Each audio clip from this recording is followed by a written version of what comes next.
Pour lesquels vous êtes contre l'arrivée d'Uber, vous, à Nantes? Comme vous disiez tout à l'heure, c'est une concurrence déloyale parce que ces gens-là ne sont pas formés. Nous, les taxis, on a une formation de 2 mois qui coûte quand même 2700 € à l'artisan taxi. Et pendant ces 2 mois de formation, on leur apprend beaucoup de choses. On leur apprend déjà la réglementation de la profession. On leur apprend aussi comment gérer une entreprise. On leur apprend toute la topographie du département, les cartes de Loire-Atlantique, les rues de Nantes. On leur apprend aussi la conduite. Il y a un module UV4 avec double pédalage. C'est comme si ils repassaient leur permis de conduire. Devant, il y a un moniteur d'auto-école. Derrière, il y a quelqu'un du ministère des Finances. Et la personne de derrière juge l'itinéraire le plus court qui doit prendre la personne. Et après, nous, suite à ça aussi, on a une formation continue tous les 5 ans qui nous permet de faire un recyclage justement sur la réglementation de la profession et sur les changements de la profession, quoi. Et vous disiez aussi que vous n'avez pas les mêmes charges?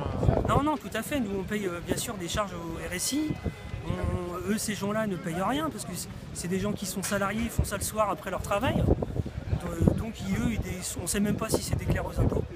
On n'a aucune idée là-dessus.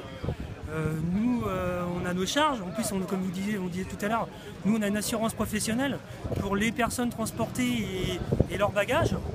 Et tandis que ces gens-là, on ne sait pas comment ils sont assurés. En cas d'accident, s'il y a un accident corporel, on ne sait pas si les personnes transportées seront assurées.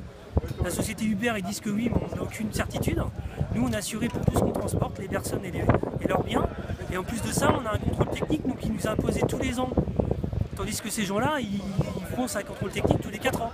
Alors qu'ils font du transport de personnes comme nous. Donc c'est pas logique. Alors ce que vous demandez, c'est qu'il y a un arrêté préfectoral. Alors nous, on a un arrêté préfectoral du préfet de Loire-Atlantique pour bloquer la société Uber et cette application, Uber Pop. Et je pense qu'il ne faut pas s'arrêter là, parce qu'un arrêté ne fera pas arrêter l'appli. Je pense qu'il faut un référé au tribunal administratif pour bloquer l'application Uber Pop.